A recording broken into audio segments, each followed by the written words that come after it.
All right, so today's project is we're going to work on some new switches for the small room that we have for the toilet, and it'll be a new dimmer switch for the LED light that's up in the fan, a timer switch for the fan, and a new faceplate that goes with these two styles. It's going to replace a standard plate, so this will be the fan switch and the lights. So let's get started. It shouldn't take too long. I don't want to go into too much detail about how you change out receptacles, but let's give it a try here. First thing to do is turn off the power. And there we go.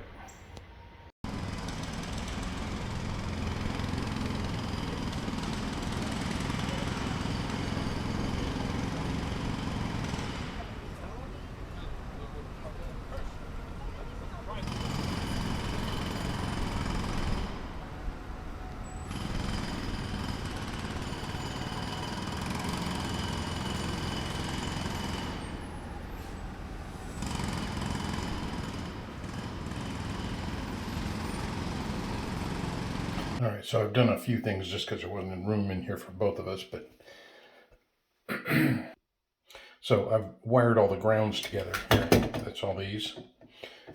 This is the timer switch here, and this is the dimmer switch.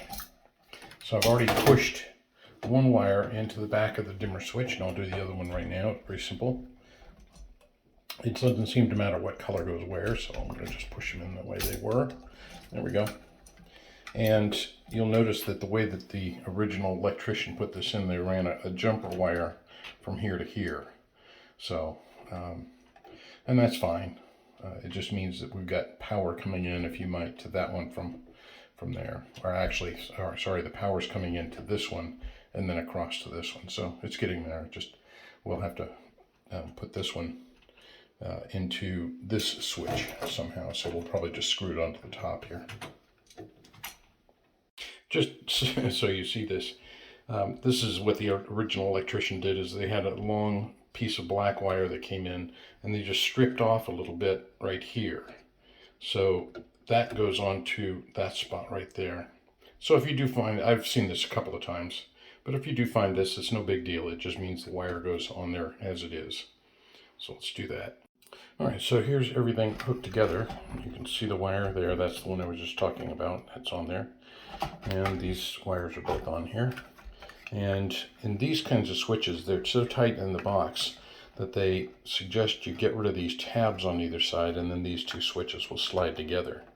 So we'll get rid of those, and that'll help them to slide together. Then we're going to do a test of these two, make sure everything's working. Let me see if I can show you how you get these tabs off. So there's what the two of them are going, and this is the third one. You just grab a pair of needle nose pliers and kind of rotate it back and forth. Hopefully you can see what I'm doing, and that will just break right off there. So right there, there's the little tab broken off. Let me do one more for you. That'll be in the middle here. Remember, that's what we're trying to do. And the other thing to line up is that we know that this is the timer, so the numbers have to be up and down like that. And this switch could go either way, but we want it to look symmetrical because this is on this side and this is on this side. So this will be facing there. And we'll just break one of these off, and then we'll do the rest offline here.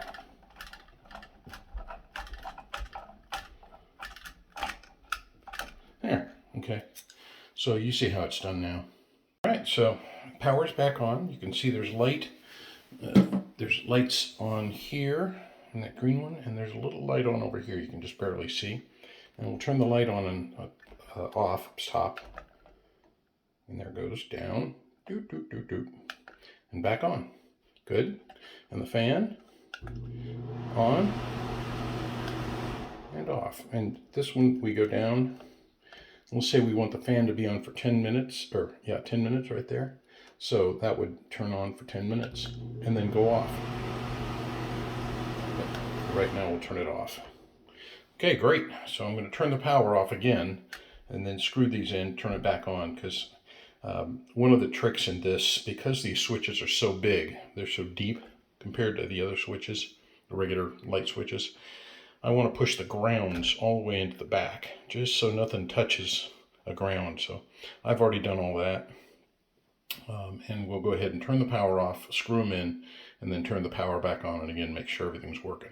By the way, if you've ever wondered, and you've done this before, what that little piece of paper in the back there is for, that's to keep the screw from falling out when you're working on it.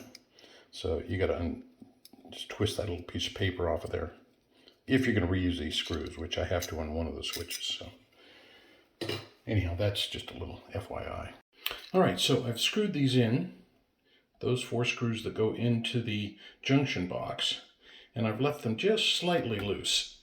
They'll move around just a little bit, and the reason is because you want this plate to fit over them, and it's a fairly snug fit. It's not like super tight, but you want to make sure you get it so that it's pretty darn close. So that's looking good. It means we can tighten those up a little bit. I'm going to slide this one over just a smidge. There we go. Just so that they look pretty even inside of there. And then I'll tighten all these up. And then the interesting thing about this new plate cover is that that's what the first part looks like. That screws on, and then this cover, this one goes over the top of it. So you get these two and they snap together so that you don't have any screws showing. So when it comes out of the package, it'll look like that, and you have to kind of pry the two apart. Not a big deal. All right, let me get that done.